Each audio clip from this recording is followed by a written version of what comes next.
Thanks for tuning in to the 2023 Focus Atlanta Launch Conference. You're about to watch panel number 2, Driving Force, a look at diversity, equity, and inclusion in the Atlanta area. Enjoy. Good afternoon. Good afternoon. I appreciate your time this afternoon. It's nice being here with you.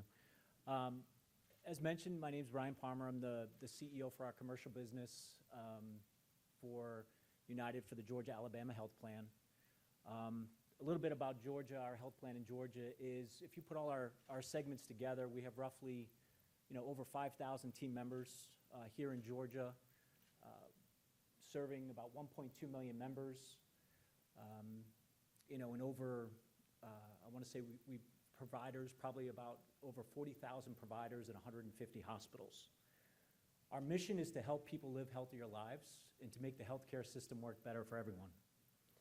We're committed to helping to build a healthier community, health system that improves access, affordability, outcomes, and experience for people who depend on it. It's the foundation of our business, a system that is more integrated, personable, and equitable, revolving really all around the customer. I'm honored to introduce our next panel, but first let me share a little bit why this topic is important to the work that we do. Our culture celebrates and respects the differences that really make each of us unique. We're dedicated on improving health care for all, including those who are underserved and also who are maybe forgotten in our communities. As a company that touches nearly 1 in 2 Americans, the responsibility we have using the influence is really around inspiring change, one that ensures every person, no matter race, gender, sexuality, age, location, or income, have access to affordable, high-quality health care that really meets their unique needs and can help them live their healthiest lives. But in order to do this, our team must reflect on the diversities of our communities to really, truly to be able to break down the healthcare barrier. That's why DE&I is such an important part of our culture. It's not only the right thing to do, but it's imperative for our business. We need diverse perspectives to be successful, enable us to deliver more innovative solutions to grow our business in the marketplace, but also to meet our mission of making the healthcare system work better for everyone. Additionally, we're focused on advancing health equity by helping to reduce widespread health disparities. Health equity remains one of the great challenges facing healthcare and one of the most significant opportunities we have as a healthcare company. In 2022, the United Health Foundation committed to investing $100 million over 10 years to deepen and scale our efforts in health workforce diversity, providing scholarships and support to 10,000 underrepresented current and future clinicians, helping to support meaningful and sustained progress in addressing health disparities and advancing health equality. We are dedicated to advancing health equity and building healthier communities by supporting programs to improve access to care and address key determinants of health. This year, United Healthcare awarded $1.5 million in empowering health grants to 6 community-based organizations here in Georgia to expand access to care and address social determinants of health for uninsured individuals in underserved communities. Since 2020, we've invested over $6 million in Georgia through this program.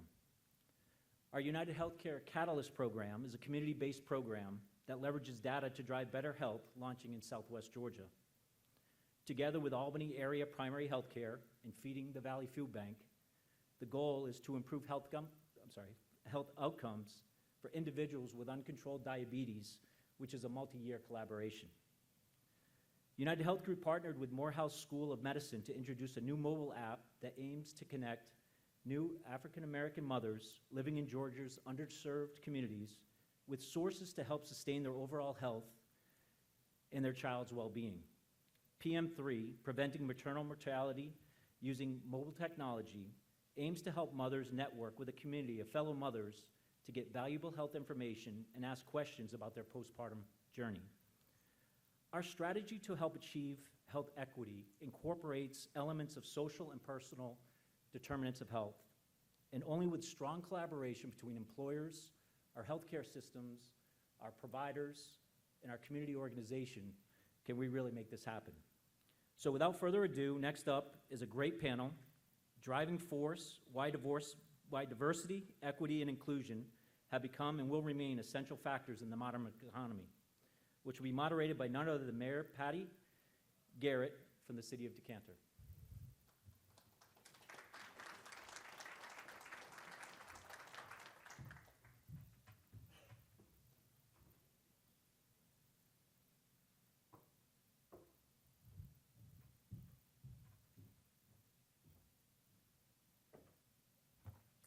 So if the panelists will join me on stage, that'd be great. So it's my honor to be here and to moderate a panel on diversity, equity, and inclusion.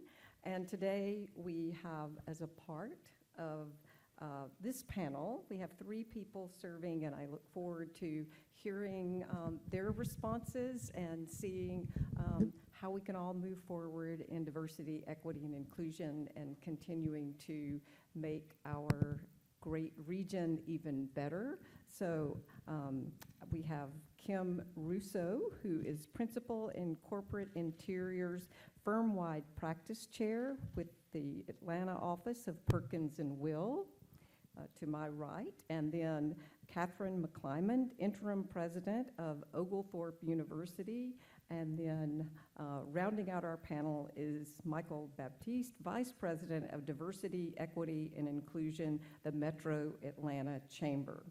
So the introducer mentioned that this panel is called Driving Force: Why Diversity, Equity, and Inclusion have become and will remain essential factors in the modern economy.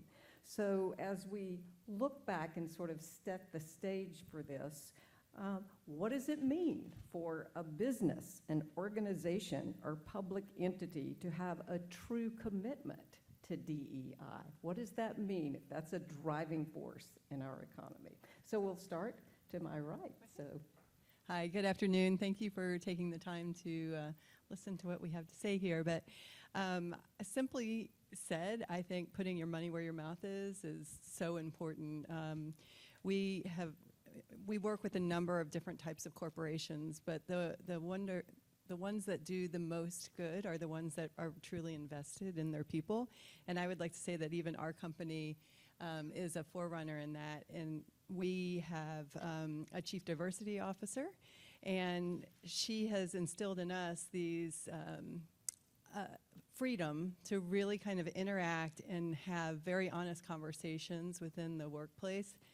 And that has really fostered a lot of support and interest in knowing different cultures and different backgrounds. Right, thank you.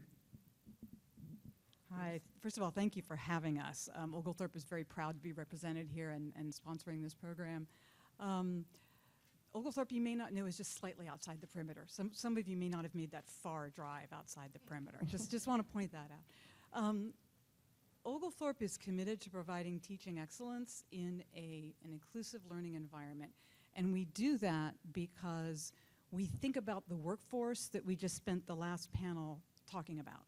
When Jai was talking about this 6th concourse that's going to be built 40 years from now or so, what's running through my mind is I just started the students in the class of 2027. And 40 years from now, one of those students is going to be overseeing the construction of that concourse. And one of those students is going to be leading a team to have to think about innovation. How do we build that concourse so that it doesn't meet the needs of what's there at the present time, but is imagining the needs, as we were thinking in the last session, for 10, 20, 30 years out. That means innovation. And the only way you have innovation is if you have a diverse team of people at the table, equitably involved in the conversation, and included in generating new ideas. So right now, I'm building the Atlanta of 2077, and that's why it's important to me. Thank you. Michael? First of all, thank you. My mic is on. Hello? Hello? Okay. First of all, thank you for the opportunity to be here. So I would say, one, DEI has to be top priority. And it has to be intertwined in everything that the company does. So I always say your DEI is part of your company's DNA. So even if something as simple as opening your laptop, that's part of the D&I process. And it has to be drilled from the top down. So from your CEO down to the lowest level employee, you have to have alignment around what the strategy is, what the objectives is, and what your goals are. And those have to be aligned to your overall business objectives.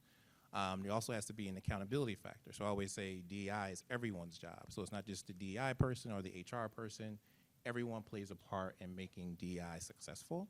And it has to be a vulnerability factor, right? You can't be afraid to make mistakes because that can happen. I think as long as you're able to learn from those mistakes and build on that and not make that same mistake again, that's fine. And I think there also needs to be a commitment to, for me, data and measurement. I think those play a crucial part in what you're committing to. Because I always say, to me, the data will tell the story of, one, where you're strong at and where you need to fill the gaps. And so those things, to me, I think that's why you need to keep it really top of mind, top priority, and not let it waver, no matter how difficult or challenging it may be. All right, thank you. I have to say I was really honored to be able to moderate this panel, and I'm really proud of the work of the City of Decatur has done. We've recently hired the Diversity, Equity, and Inclusion Engagement Manager, and we have tried to be on the forefront of paying attention and doing some of the things that you all have mentioned in terms of you have to keep it at the top. You have to keep it, you have to have that diversity, equity, and inclusion lens in everything that you do. And it's exciting to hear that all of you are striving to do that in your organizations as well.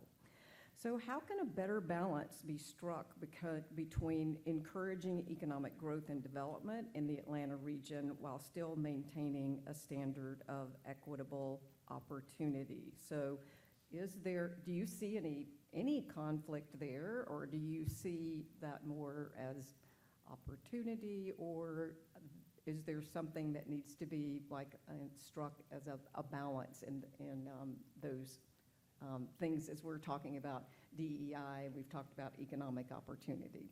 So I'll start back here again. Okay. Thanks. There is a concept called the sustainability triangle of thriving communities, and it talks about putting the environment, society, and economy all at the forefront, and that's how you get the most thriving kind of communities. And I think what we saw with COVID is that we felt trauma in all three of those areas, and that's why we've come out of it in a very different people. It wasn't one or the other. So it shows the importance that these three need to work together, and they're not mutually exclusive. All right, thank you. I don't see it as a conflict. I see it as a partnership. I think if we're all doing our jobs right, we are creating opportunities for students in education. I always like to say, before they're in your interview room, they're in my classroom. And so I'm thinking about what you need when they walk into the interview room. And what you need are people who are thinking about innovation and who know how to work as part of a team and collaborate and generate new ideas and imagine a new future. That's all part of a rich educational experience, and that only happens in a diverse and inclusive environment. And at the same time, we want to partner with you for that investment. For a little less than 1 month's salary for one of your employees, I can support one undergraduate student's internship at a company, so they come out of higher education already exposed to what it means to be working in business, what it means to be thinking from your point of view about the problems that need to be solved and the ideas that need to be imagined. So if we're doing our jobs right, it's a win-win situation for everybody. All right, thank you. So I'm going to keep it real for a second. So I would say yes to your question, but I think there's still a need for improvement, and particularly around access. So I think there's not equitable access for all communities.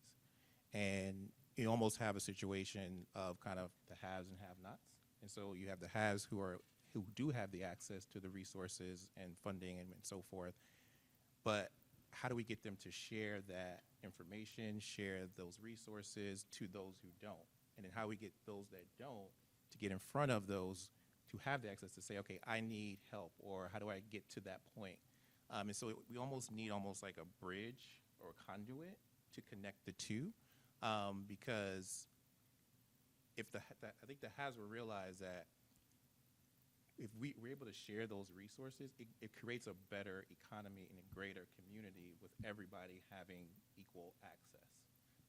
And so to me, I think that's the area that there's still a little bit of imbalance, particularly, and I'm going to talk from communities of color. And so we need to figure that part out. And I believe because we are Atlanta, we owe it to ourselves to figure it out and get it right. So that's my perspective on it. Thank you. I think the previous panel very much spoke to some of that as well. And Michael, you can hang on to that because this question is for you, because you've mentioned data and having the information. And in 2022, the Metro Atlanta Chamber launched their first transparency survey to give a baseline in terms of where companies were in their journey for racial equity. From your perspective, how would you advise businesses who are looking to foster and nurture a business environment and culture that is diverse and inclusive in an organic and thoughtful way? And I'm curious to find out what you found out from that survey as well. So first I would say, shameless plug, go to our website, www.atlracialequity.com. We actually have the most recent report there, so you can get that from this previous year. We also have our playbooks and resources there. What I would say, I think, first is be intentional, right, about what you do. So make sure as a company you are really thinking about this DEI journey or racial equity journey very authentically with regards to what your organization can do and what works for your organization. So not doing it for PR, not doing it for trends, not doing it for marketing, but doing it because you think, you believe that it's the right thing to do. Because what works for another organization may not work for you, may not work for you. I think second is really thinking about being patient about the process. So DEI, as you may know, is not your typical business objective, right? And so it takes a longer time to see the results. And so being able to stay the course of whatever your strategy is, whatever your plan is, and see that through, I think is very important with regards to how you feel about DEI or how you feel about the racial equity journey.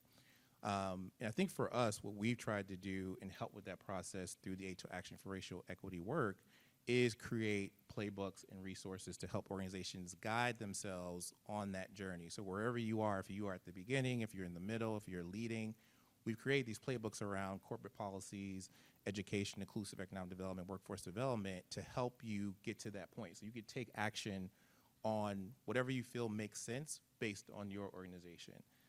And I think that's going to really help, one, with you measuring kind of your progress and success, but also, two, being able to look at this from a holistic perspective and say, okay, what can I do from my organization perspective to really help that racial equity experience? And so to me, that's the key. And I think for us, what we've realized over the past 2 years is, you know, there's great opportunity here and great momentum on certain things. Like, for example, corporate policies. It's good to see companies are really thinking intentionally about DEI organization from a representation, recruitment, and retention perspective. But what we are seeing, too, is that we can do a better job perhaps on supporting Black entrepreneurship or supporting education. When I say about education, it's really about how can we get organizations to really partner up with schools more effectively, where there's something about adopting the school or helping create curriculum or summer camps, but really thinking about the relationship more than being transactional and not waiting till like high school and college to start thinking about talent, like really thinking about it at the elementary school level. So if you can imagine, hey, if I was an elementary school kid and I see this company, obviously every grade level is going to be a different experience, but if I've seen company A in first grade, I see them again in middle school, I see them again in high school, I've already built a relationship with them and I have a pretty somewhat understanding of what they represent, and that will cause me to probably want to go work for them, being that I've seen them invest in my community and invest in me as a student. So if we can reimagine how we think about that relationship, I think that'll help us get to that point. And so that's one of the areas of opportunity for us. It's not that companies don't want to do it, it's showing them how do they do it effectively. So thank you. I've got a lot of folks here from the city of Decatur and our economic development department, our tourism, our downtown manager, art. So having that playbook, thank you for that reference. I think a lot of us in this room will be wanting to take a look at that. So Catherine, we talked about education, and as the nation becomes more focused on equitable education solutions and opportunities for our diverse populations, the efforts to increase access to affordable education have taken center stage. From your perspective, what do you believe are the most viable solutions to increasing access to affordable education for all, and what is your specific university doing that could be a model? Thank you. I want to pick up on a few points that we just heard because I think it's very similar. Oglethorpe University is 60% students of color, 40% first-generation students, 40% of our students are Pell eligible, 10% of our students are undocumented. And we're very proud of that. We're very proud of the diversity that represents. That doesn't happen by accident. First of all, that happens by being intentional in recruiting. I think of the three things that we do is invitation, access to education, and then a best launch preparation. So we are intentional in whom we invite to come consider Oglethorpe as an educational opportunity because we want a diverse class. We want a diverse experience for all of our students. It is the best learning environment for everyone who's sitting in a classroom because that experience, that experience of being in the world, of thinking through how you approach opportunity and challenge is enriched by having a diverse community. And it creates experience among the students on how to work effectively with a diverse team. That is only going to improve Atlanta's social and economic climate. So that's important. But number two, it has to be accessible. It has to be affordable. So 80% of our students receive merit scholarships. That's the only way it's possible for them to come get the kind of high quality, intense experience. Our classroom ratio is 16:1 faculty to student ratio. I'm really proud of that. It means that every student is getting intentional thought by both a faculty member and by the staff and their classmates. And I think that's invaluable in producing leaders who are then ready to go on to step 3, which is a strong first launch. What does it mean to be prepared when you graduate from this undergraduate educational experience to launch into your preferred first destination, whether that's a job, whether it's starting your own business, whether it's going on to graduate school, maybe it's joining a life of public service and being able to do it without a huge amount of debt.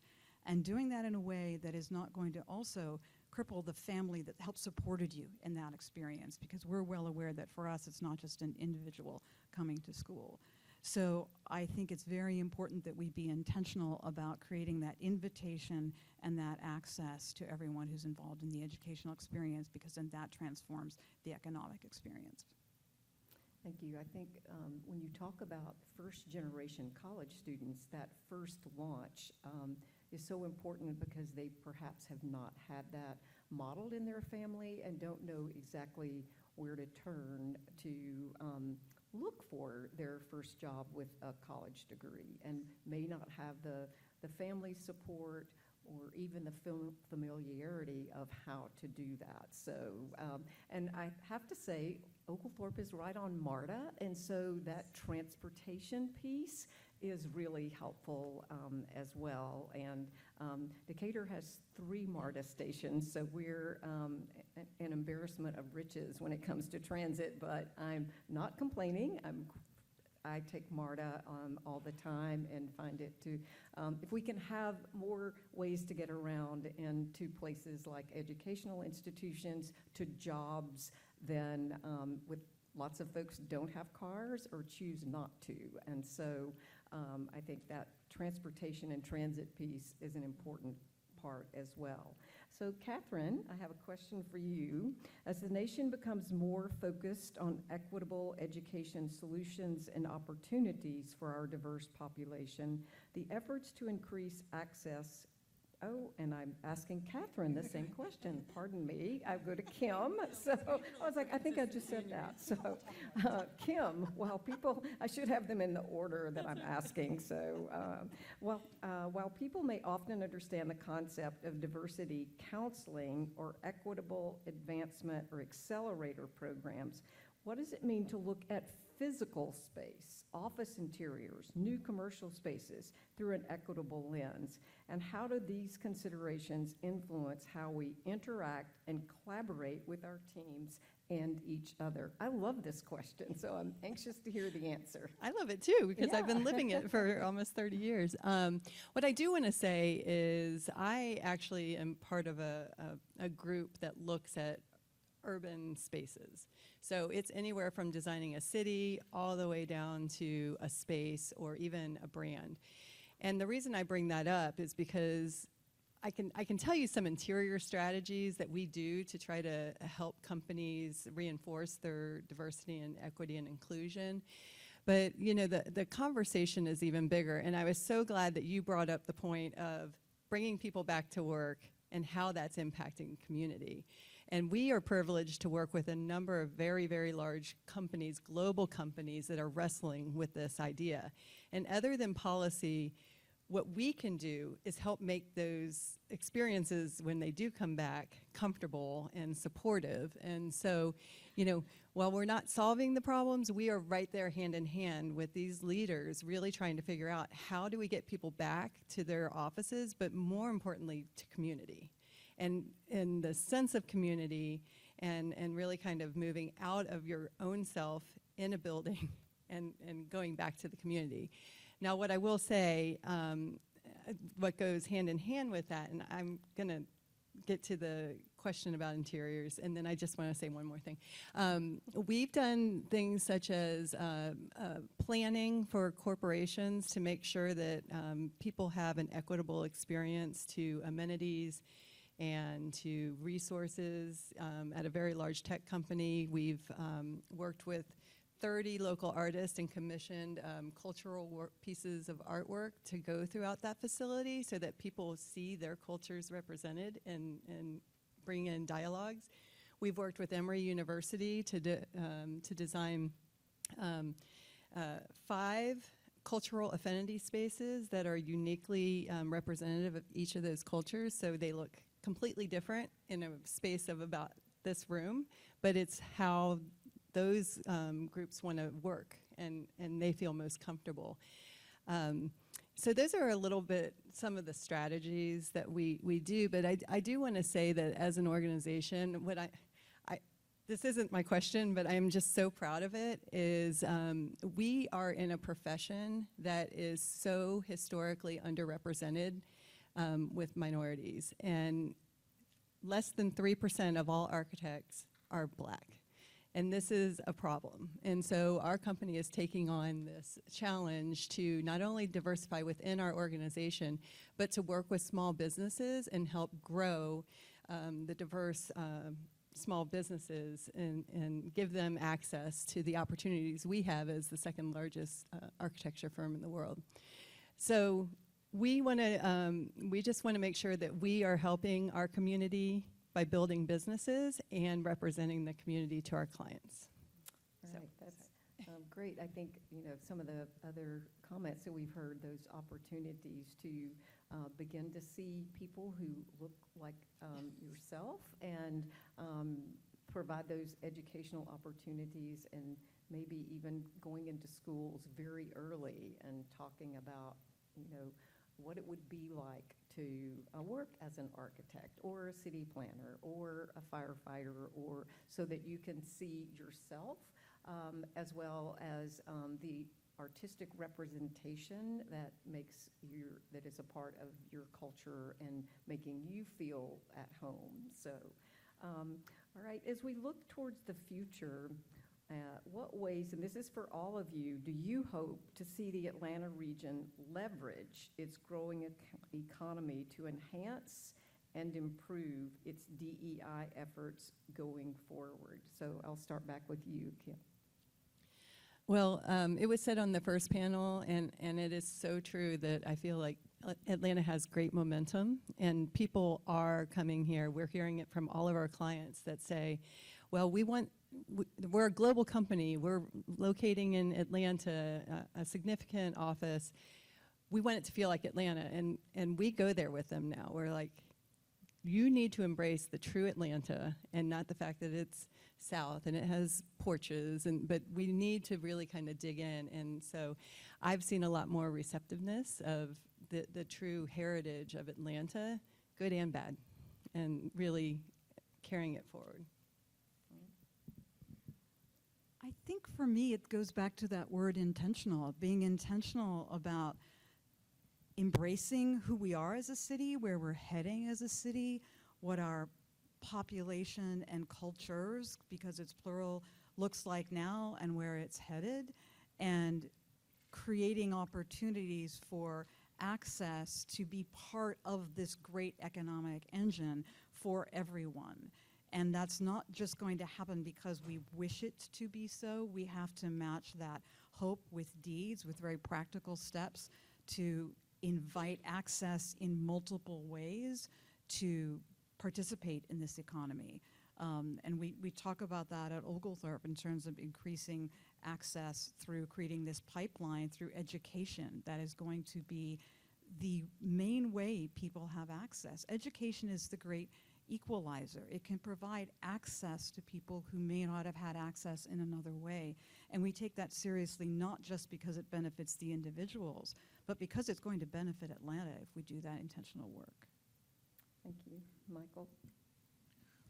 So I would say more support and advocacy for the entrepreneurship ecosystem, particularly for entrepreneurs of color and women.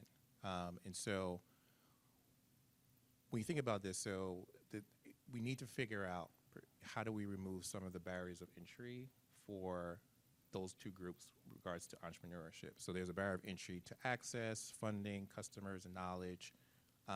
And so we have to figure out from a company perspective. So typically, if you ask a company about supplier diversity, they're like, oh yeah, I have a supplier diversity program. It's great. When you kind of drill down and ask them, okay, well, who are your diverse suppliers and where does that diverse spend go?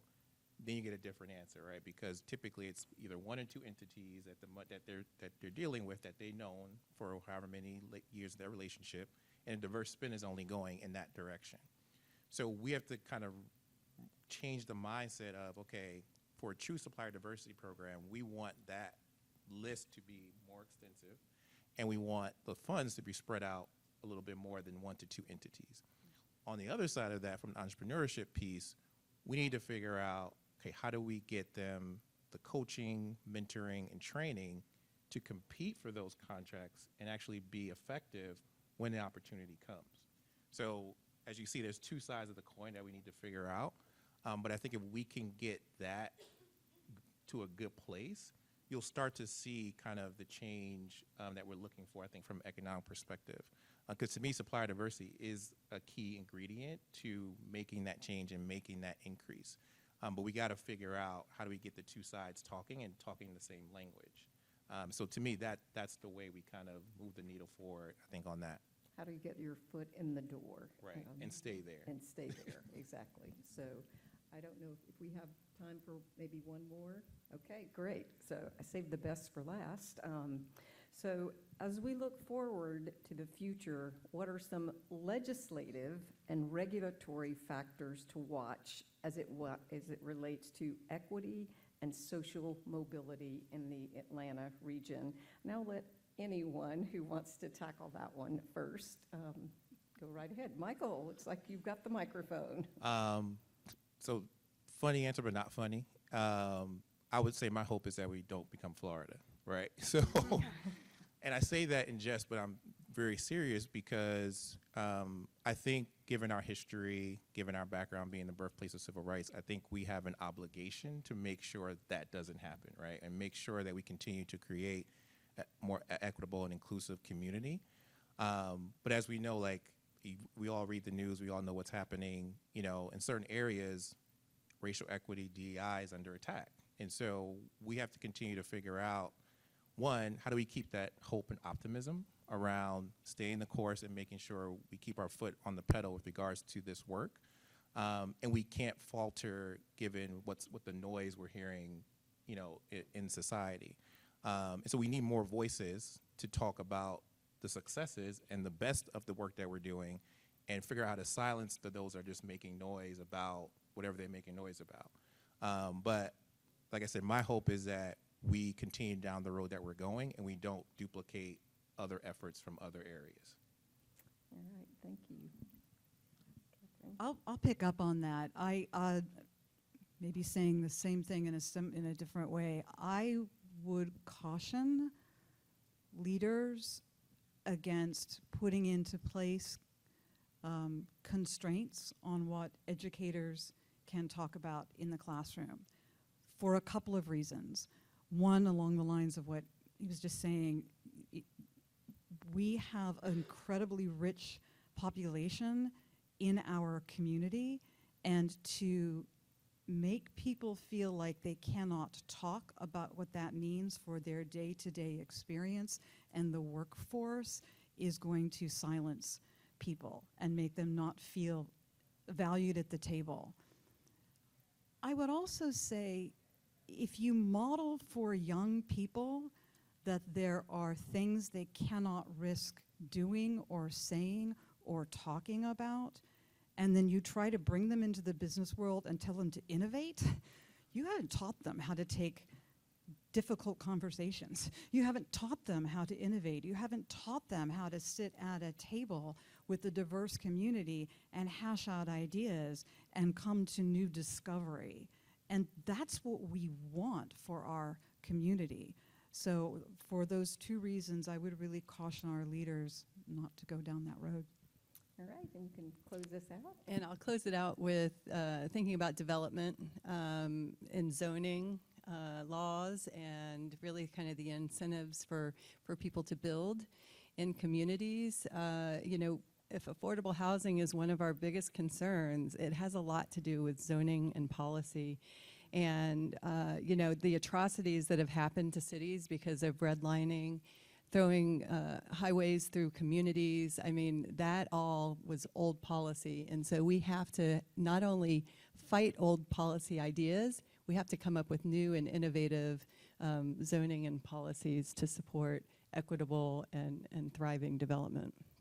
Thank you. And I also want to say thank you to Focus Atlanta for having this as a part of the discussion. I don't think we can separate DEI and really economic opportunity in the Atlanta region. And so I was thrilled to see this as a part of the conversation, because I think that's a piece that I think we have to continue to say and to support and to get, I think, the business community is on board, and how do we continue to send that message to everyone so that we don't become Florida. So with that, please thank the panel, and thank you.